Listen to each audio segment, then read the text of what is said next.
Good evening and welcome to all of you to this special edition of GroundWaves, a weaving together of stirring music, deep Torah, and transformative conversation. I'm Rabbi Adina Lewidis, and together with musician Dan Nadel, we're honored to be welcoming you all from across the United States and Canada, and to be offering this space as one of so many heartening communal responses to the war in Israel. The massacre that took place 20 days ago has been described as a paradigm-changing moment for the Jewish world, in particular for the stories that we have told ourselves and others over the last 75 years about who we are, our dreams and our destiny. Modern stories, to be sure, but stories shaped by the ones we've been telling for thousands of years about our tragedies and our triumphs, our pain and our perseverance. Storytelling is a technology used by cultures across the globe and across time as a way not just to recount important historic events, but to make sense of the senseless, to convey values, to strengthen identity, to deepen belonging, and to clarify vision. Narrative is used as a form of healing to restore inner and outer unity as people and communities confront a fractured world. The Torah itself begins not with laws, but with stories, a feature the ancient sages said was even more holy than its commandments. The stories of how people strive to live with one another, how they search for meaning and purpose, how they negotiate loss and suffering, as the stories in Genesis describe our ancestors. All of these narratives set a sacred tone to better hear the calls to structure our lives with the guidance of our tradition.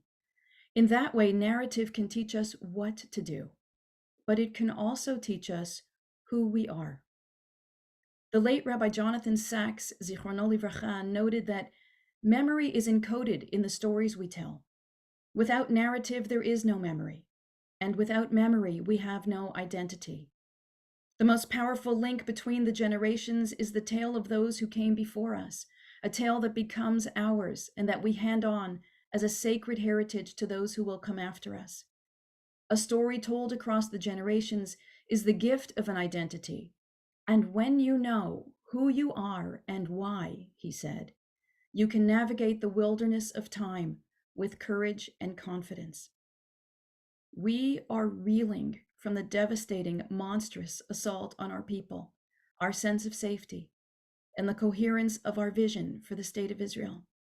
We are reeling from the vicious, ferocious, violent anti-Semitism the attack has unleashed all over the world, in our own cities, and across college campuses. The story of this trauma continues to unfold in real time, and yet we've already begun to ask ourselves how this narrative will take its place alongside the other Jewish stories that we have been telling, ancient and modern, through words, melodies, prayers, and rituals about what it means to be a Jew in the 21st century, what it means to have a homeland, even if it's not your home. Will we tell this story as victors or as victims? Will we tell it as both? Can we do so without losing moral clarity? What will become part of collective Jewish memory, and what will be set aside to make room for a more hopeful and redemptive future? And what does that even look like? What will we wish to achieve by telling this story about this moment in Jewish history? Who are we, each of us, in this tragic story of our time? How will it shape our identity, our sense of purpose, as a Jew, as an American, as a Canadian, as a human being? What is the relationship between our own story of this time and the stories of others whose losses and suffering are different from our own? How will this narrative and all its layers teach us to navigate the wilderness of time with courage and confidence? There will be many stories and many storytellers. Who are they, and how will they live alongside each other? Will their pages line up with jagged edges, their words clashing, a desperate and terrified cacophony? Or will they together fill a single Jewish book, their different voices harmonizing? Tonight we explore these questions, not only seeking answers, but seeking fellowship as we navigate this heartbreaking, terrifying, and disorienting time.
Ruby Namdar is a celebrated author who has mined the depths of timeless Jewish stories for echoes that reverberate throughout the Jewish stories of today.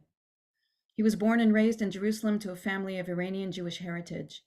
His first book, Chaviv, won the Ministry of Culture's Award for Best First Publication. His novel, The Ruined House, won the Sapir Prize, Israel's most prestigious literary award. His latest book is titled Big Fish. He currently lives in New York City with his wife and two daughters and teaches Jewish literature, focusing on biblical and Talmudic narrative. I am so grateful he's here with us tonight to reflect on the Jewish story of this moment and its place in the larger canon of Jewish stories that animate our hearts and our souls. Welcome to GroundWaves, Ruby. Thank you. Thank you for having me. Ruby, your work surfaces the long arc of collective and personal trauma as it winds its way through our Jewish psyches and our families and our communities. How would you define what intergenerational trauma is and how it's informed the way we tell our Jewish stories? And what themes from Jewish intergenerational trauma do you see recurring throughout millennia of Jewish Yeah. stories? Um, I think I will, in a sentence, present maybe the work that you refer to, The Ruined House, my latest novel that was translated to English, that tells the story of a professor living in New York today named Andrew Cohen, what we call today nominally Jewish, who is during a certain year in his life beginning to be seized by visions and fragments of ancient memory of uh, of of things that were maybe his but never experienced by him, and it takes him back to the Holy Temple in Jerusalem, but also to the destruction of the temple and all the horrors of the destruction. And when I wrote this, I was playing with ideas and playing with notions, of course, of collective memory, collective mind, collective trauma that is larger than what the individual one individual experiences within the course of an individual life. And I have to tell you that I published this book a while ago in Hebrew. It was first in Hebrew, and over the last years, I am very surprised to see how the idea of it has nothing to do with my work. I was just, I guess, part of this. How the idea of generational trauma, generational memory, what my dear friend, the psychologist Galit Atlas, called an emotional inheritance, and how it works. And is it mysterious? Is it mystical? Is it psychological? Is it in the DNA? Is it in the cultural DNA? What is a cultural DNA? Can it be reduced, boiled down to just messages, verbal and non-verbal messages that we pass to our children, and through them we channel a certain trauma? If one wants to be a very kind of cold scientific about it, that's the only way. However, there are other ways of thinking about it. I'm no scientist, but I know that people speak about the remembering gene, that actually trauma changes something in your genetic structure that remains and is passed on. I'm not an expert on genetics, far from it, but it's a fascinating idea. Mm-hmm. It basically validates things that we all know. Because the bottom line is that whether we all believe it or not, we all know that there's such a thing as collective memory, collective unconscious, and collective trauma. How do we know that? Because we all are part of it. We were raised into it. None of us was just appeared from the sea one day. We were all raised in a collective. Whatever our notions of history are we have received from someone, and we will pass them on, whether we want it or not. We may put our own twist on it. So, regardless of however you define collective memory and collective trauma and intergenerational trauma, we all know that it exists. It's just calling it by this name, which sharpens it suddenly, puts a spotlight on it. I think it's passed in all of the above ways. I think it is in the genes, and I think it is in the body language, and I think it is in the storytelling, and I think it is in the attitude. And it may be even, if you want to become mystical, it may be part of like a pool of souls, and you can go to the realms of Luriani Kabbalah. I'm not afraid of these realms, you know. It's And Ruby, a what what have we inherited and what are we passing on? we have inherited tremendous amounts of trauma, but tremendous, unusual amounts of resilience as well. And this is something that I often remind people now, and it's not that I'm not overcome by grief. I am a mess, to put it in a very eloquent way. I'm a mess right now. And I rant and rave, and I'm like, it's like terrible. But in moments of clarity, such as now, and that's why it's good to come together and talk about this. In moments of clarity, like we are having right now, it is possible to remember that this is not the first, second, 50th time that this happened to us on various scales, in various contexts. But this is something that we have overcome time and time again. Again, I don't want to undermine the victims' suffering and death, and because they will not survive. But as a collective, and that's a cruel but also comforting thinking, as a collective, we have developed an unusual resilience, and it's so connected, I think, to trauma that some of us are unwilling to part with Jewish trauma. Hmm. You know, whether we even if we were offered it, people are like, no, no, no, wait, because I think we recognize that that the trauma has come with another strength. Hmm. I wonder if that helps to explain why so many of our, our holidays, our festivals, right, are rooted in some kind of ritual or liturgical reenactment of pain, and not only in the Yes, celebration yeah, of having and come when you through. think of the holidays, so few of them are neutral, Mm. and so many of them are not. And actually, the case of Purim, the most carnivalesque, the most wild, the most outlandish of all holidays. It's so crazy that it sometimes like doesn't feel Jewish, but it's very Jewish because it is really based on a very deep trauma, on a huge fear of mass annihilation. And that giddiness of Purim that not all of us like is kind of a survivor's giddiness from like having survived in the last second escape on a hairpin. Yeah, and not that I, I have much that I want to ask you before we would get to this, but I'll just note, since you raised Purim, Purim is also one of those moments where we are so conflicted over which stories in the Purim story we are comfortable telling and which we're not. And it's an interesting thing to think about given the backdrop of that sense of conflictedness that so many seem to be Mm, wrestling with today. But before we even get there, Ruby, I want to ask, in your sense as a storyteller, how does telling stories help us cope with pain? How does telling uh, stories help us heal? it's vital. It is a vital thing. In in telling stories is a way in which we construct the self. The human self is a story. A person that's dissociated, or a person that's never attached, or a person that has no continuous self is a person without a story. Like even to wake up in the morning to say, this is me, Ruby, is already a story. So the whole self is one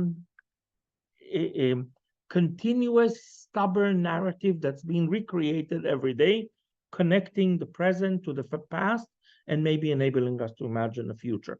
Because let's remember, the past no longer exists, depends who you ask. I mean, Einstein might beg to differ, but as far as we commoners know, yes, simple people, I at least, the past is over, the future does not exist.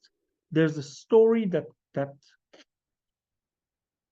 healing is a reconstruction of the self in a healthier way. And narrative is a key part in it. And you know, when we see it most with people who are shell shocked people, they keep telling a story. They keep telling the story again and again and again and again and again and again. And it's as if in every time what they tell the story, there's this desperate hope that maybe this time the pieces of the story will fall into place and it will suddenly make sense, because the idea, the absurd, we cannot live with the absurd. Don't believe the French. What they did in the absurd literature and theater is not the absurd. True feeling of absurdity is hell, is infernal to the human mind. And we immediately need to put order in it. Chaos is tohu vavohu. Mm-hmm. Narrative is the opposite of chaos, it's creation. So for us to heal, we must tell a story, tell it enough times, and try again and again in different directions to see which of the versions of the story works in order to enable us a healthy existence and a possibility to imagine a future. So, Ruby, having said that, many people have likened the story and the stories that we're telling and that are unfolding now in Israel to stories from the Shoah. Some have used language of pogroms to describe Mm-hmm. this month's systematic killing and torture. Some have described these stories as today's Eila Ezkara, the Yom Kippur liturgy's recollection of the torture and execution of leading second century rabbis by Roman authorities. Some have invoked the Spanish Inquisition and even the lynching of Leo Frank.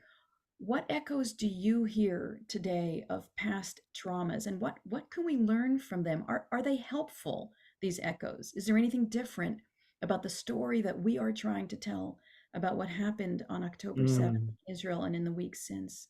Mm-hmm. You asked like a few questions and they're all great, so I'm going to answer all of them. Great. It echoes all of the text that you mentioned, and it echoes a few more for me. It echoes a more than anything, actually, the destruction of the temples, both temples, and Lamentation, the book of Lamentation. I keep getting flashbacks of Echa, Mm. the book of Lamentation. I keep getting flashbacks. I have verses jumping in my head, and what why do we do that? I think it's inevitable. I think we're not able not to do that. It is not a choice. It is automatic that we will, that what the horrific things that we are, the poor victims, but all of us, each and every one of us, really, through them, endured in 20 years ago. I actually don't believe it's 20 years ago. It's as if we're in a different, as it's a different time since then. I've been walking in a very bad dream since then. It's not, it's impossible not to have these things evoked if you know of them. If you are lucky enough to have access to your memory, your collective memory. Many of us are not. Why does it comfort? It comforts in a way because it puts it in a context that this is not the first time, this is not the last. It's terrible. But we have also, again, I return to the resilience. I want everybody here to remember these words. With the trauma, with our specific kind of trauma, collective continuous trauma, came a specific, continuous collective resilience that is unmatched. Unmatched. We, the idea of we will survive, we must survive. We are from and to eternity. This comes hand in hand with the idea of the trauma. So when I think of the verses of Echa, I don't do it in order to comfort myself, but some people do. I think this is a good time to chant Echa, for example. I think that's a very timely to do, to just sit and chant Echa and to study it and to like maybe study some of the Talmudic stories about legends of the destruction. Mm. At this time, the destruction of the temple was not a smaller trauma and event than the Holocaust.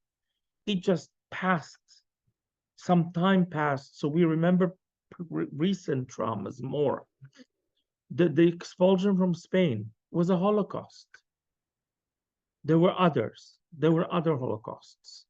And we, by making this a story, we is a path to, I'm not saying recovery, I'm not saying true full healing. We will remain traumatized, but in a way that we could function with it and maybe even turn it into a source of strength and survival. Ruby, do you think, and of course, we're in the middle of this, so these are just questions of interest, not, you know, Yeah. nothing more than we can just bring our hearts to at this moment. But in the way that you've invoked these other moments and the ritualized way that we tell them through liturgy and through Mhm. even sacred days on the calendar, I mean, what would it mean to imagine this story taking its place on our Jewish calendar, right? In the way that others have. Look, the monstrosity of it is that this happened on the morning of Simchat Torah. Right. This was in Israel, Simchat Torah. And can we call it the Simchat Torah massacre? Is this the right thing to do? As a matter of fact, if we wanted to give a day of the calendar for every collective trauma we suffered, we would have a pretty busy calendar. I think we will need like a dual year calendar. We'd have to start. Um, and having said that, I don't think that any of us will ever think of Simchat Torah the same way. I know I will not. I don't know if this day will be ritualized. These things also take time. And I don't know if it should be ritualized, but I know that the story should be told.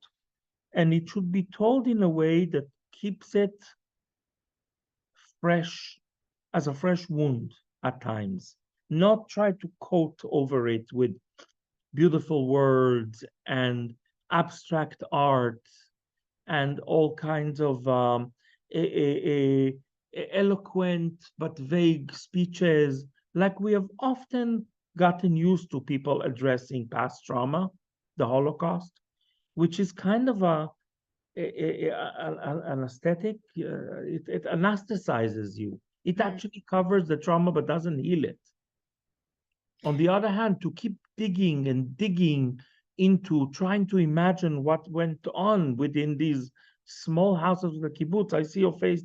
I mean, I know I can't stop. This too is going to take us to nowhere. The answer is that there is no answer.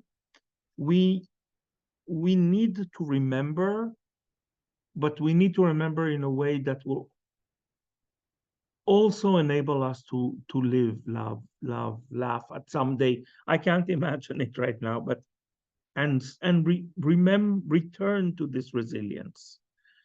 And I'm talking about, you mentioned the double trauma. The trauma of Israel is one, and the trauma of the response of what's happening in America. Yeah. That's could be a bigger trauma in a way. This could be a There's the It's betrayal of people that many of us felt were their allies, is a very, very deep trauma. And let's say that the we are used to like horrific things, but this is something no one expected, I think. and yet it also has echoes in some of the earlier dramas Of course. that we framed this in. Ruby, is there anything different in your mind about this story of this time when we think about the other stories? Um, the In ways, no, but the certain differences are that we still have a country and an army that still claims that it's strong, and a strong alliance with the US, this I believe.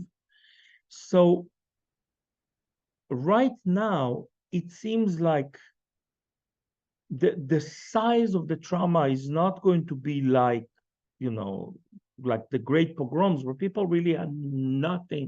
And that's basically the birth of American Jewry. One huge trauma that caused a huge wave of haggard, totally PTSD refugees leave East Europe with nothing, come to America, and basically deal with their PTSD by somehow surviving in America. There is still the national homeland, if you view it as such, so far seems to be still standing. So that's one difference. Another difference is that I don't know how the Jews in Rome or the Jews of Babylon felt when the province of Judah was causing trouble to the empire. I don't know. But what really happened here is that I'm going to just say it. Is that okay? Yes. Thank you. That the state of Israel, in over the past 20 or 30 years, 20 years for sure, and 30 years in disruptions, has done a lot of efforts to alienate American Jewry and a lot of the liberal world that American Jewry is very, very tightly knit with. So to begin with, many American Jews, and the younger they are, the stronger this is, are already feeling alienated and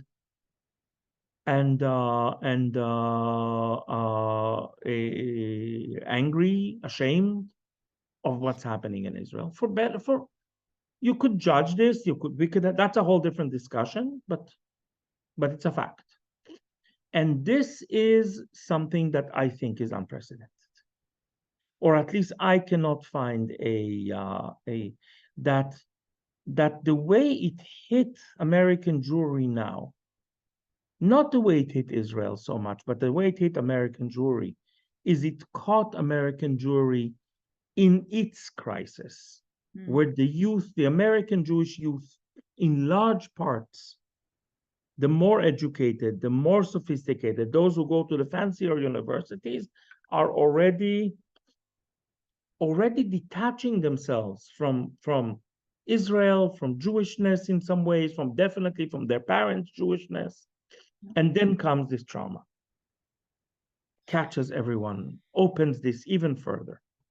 That I think is a big difference. That's going to be something to deal with and heal. So, Ruby, against that backdrop, you are an author. You have your own process, I imagine, in how you select the stories that you think need to be told. All of us in this moment are going to be and already are storytellers, the Mm. tellers of this narrative. How do we decide, for all kinds of reasons, for all kinds of goals that we hope to achieve through the telling of our stories, how do we decide which stories to teach our children to tell? The ones that happened thousands of years ago, the ones that happened hundreds of years ago, 75 years ago, 20 days ago? How do we decide which are the stories that are so urgent to prioritize in telling our children and in teaching them to tell? You know, we Jews are not very good at deciding and choosing stories. We usually tell all the stories. Look at the Old, Talmud, old stories. all Yeah. the stories. We are not very, it's not in our nature to try to unify the versions. And we don't have a Jewish Pope, you may have noticed. Imagine the life of the Jewish Pope. We have a million narratives that are intertwined but not harmoniously with each other. We're also not seeking harmony in the storytelling. This is kitsch. Stories are not in harmony. Reality is not in harmony. If you're lucky, you have a moment of harmony here and there. You work a lifetime, maybe you achieve some more. But we should tell all the stories all the time. And everybody should tell the story of their heart. And we should tell as many Jewish stories as possible from all the eras. And we will let time sift. We don't have control.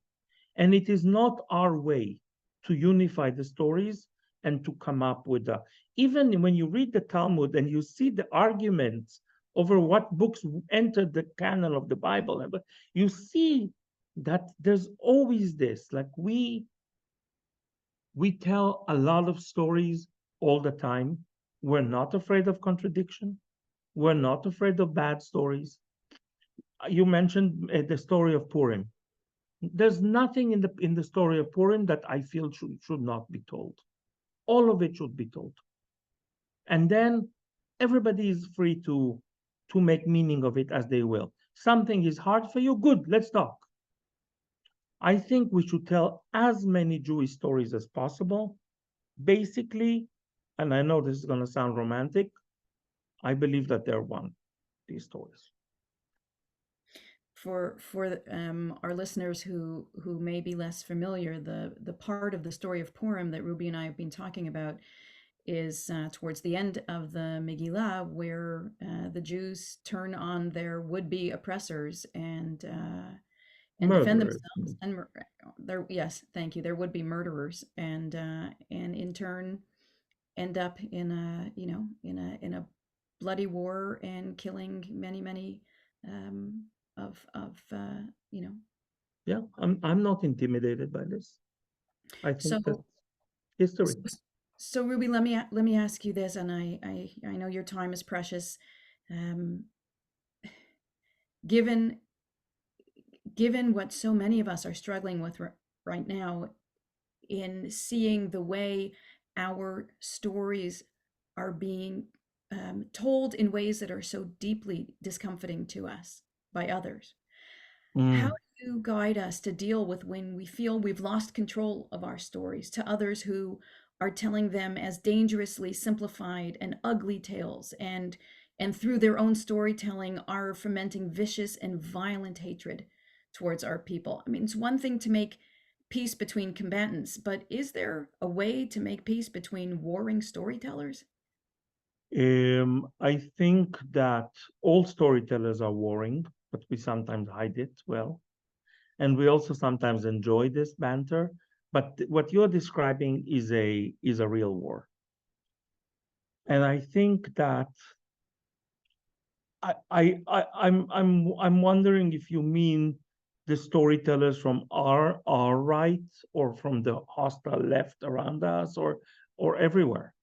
I'm specifically alluding to the tellers of tales outside of the Jewish community, Mm, and who are simplifying and really in a very dangerous yeah. way. I will give you an answer that will sound Israeli, but I am Israeli. I think we should move the defense to the offense. I think that defense doesn't work with people without a conscience. We have gotten way too used to explaining and rationalizing, coming with proofs and coming with, and they don't care. It doesn't work with them. And we are just paralyzing ourselves with this strategy, and it does not work. I have advised everyone that speaks to me, kids that write to me from colleges, move to the offense.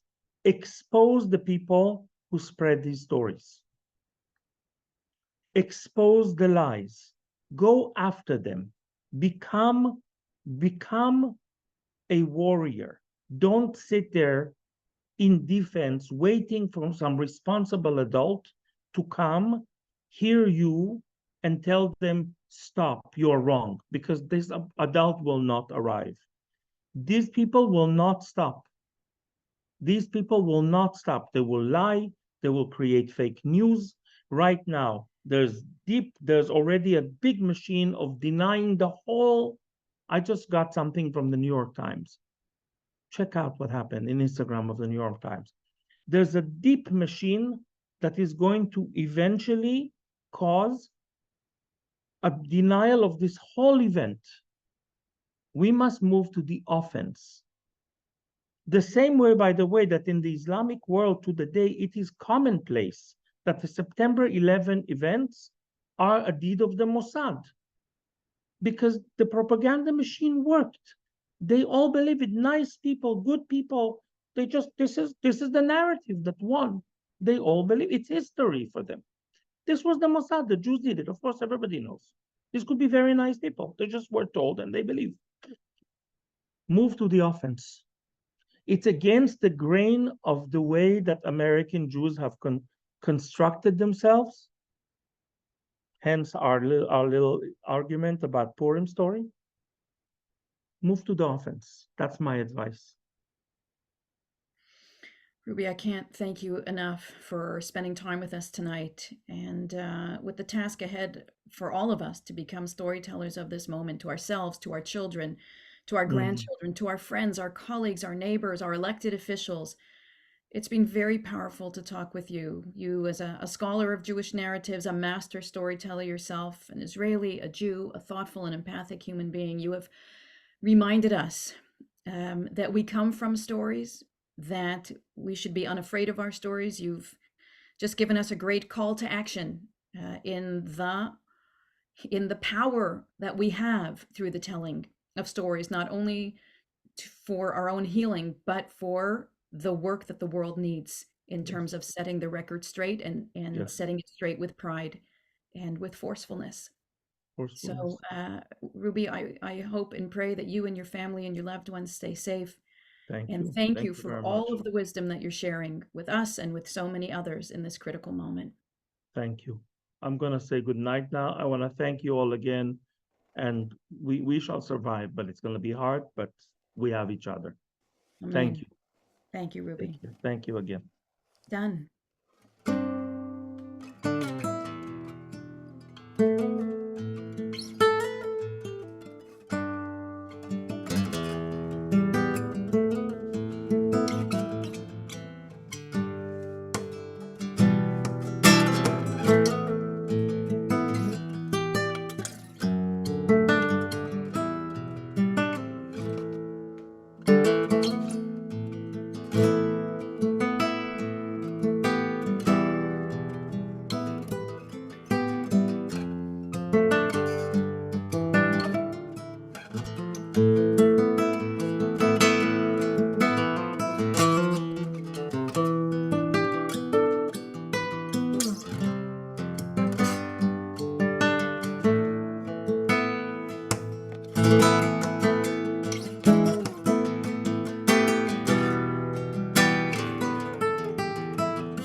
This past weekend, Andy and I were in London for a cousin's wedding.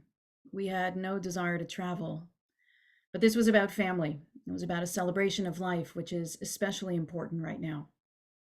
For the last 2 weeks, 3 weeks, I've been saying to my rabbinical students at JTS, to couples I'm marrying, to synagogue leaders, that while we're doing everything we can to support those in need whose lives have been shattered and whose lives remain in danger, continuing to strengthen our Jewish communities and build the Jewish future are also ways of contributing, of showing unity, of resisting the savage forces of evil in this world. Teaching, planning community programs, and even celebrating Jewish life cycle events all convey our unyielding devotion to a robust Jewish future that no force of hate, no force of brutality can diminish or defeat. That these are among the most important things that we can be doing right now. And it was with that spirit that I took my seat at the wedding last Sunday.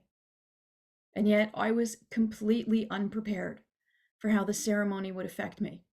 Specifically, the Sheva Brachot, the 7 wedding blessings, which together tell a meta story of love, locating the marrying couple in the primordial story of love between Adam and Eve in the Garden of Eden, in the enduring story of parents throughout history, hoping only for their children to find joy, and the story of Jewish couples celebrating love in a future filled with happiness and unity, their jubilant voices ringing through the cities of Judah and the streets of Jerusalem.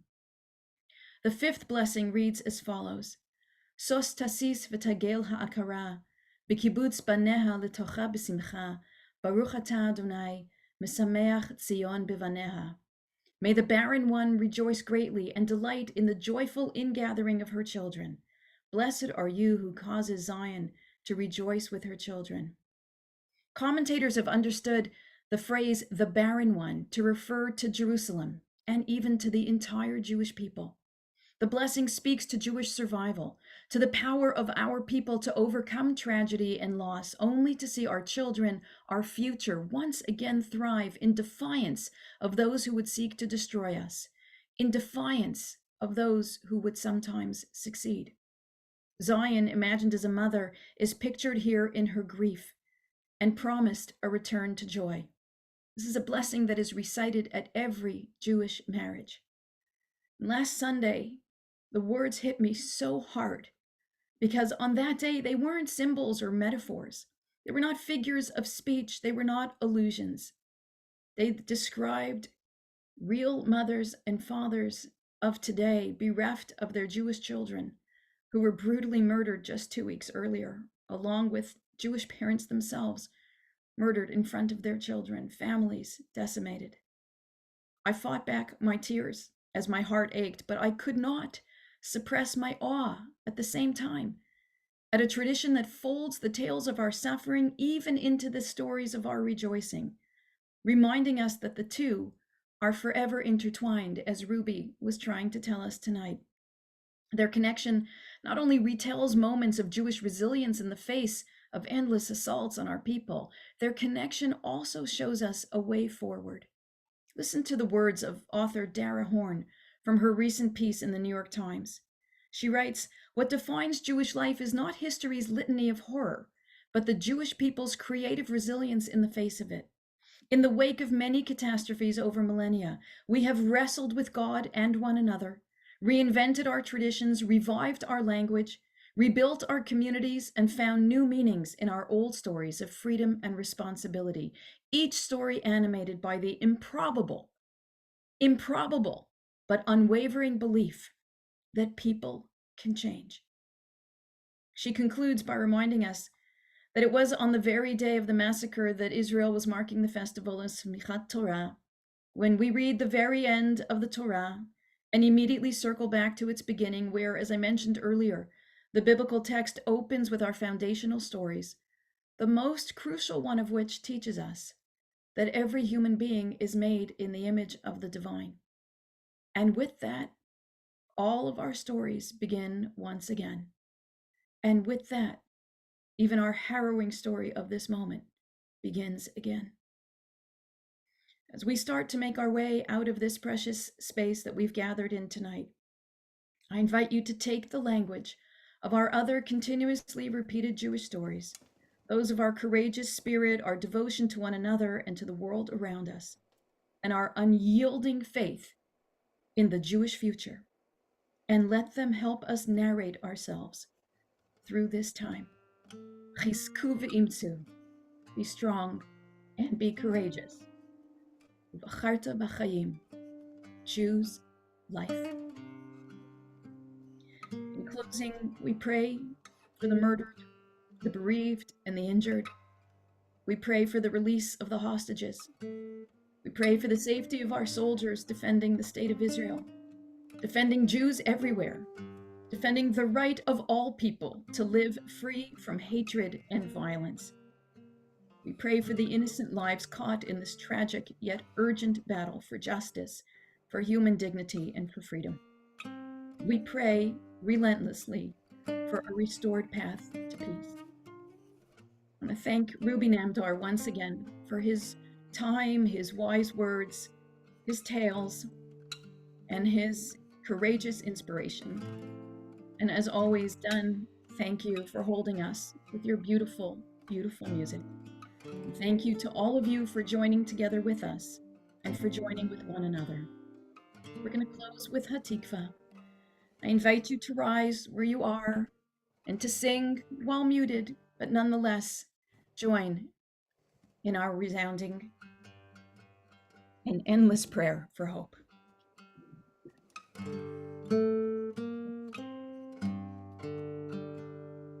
Kolot balevav penima nefesh Yehudi omiya lefatei mizrach kadima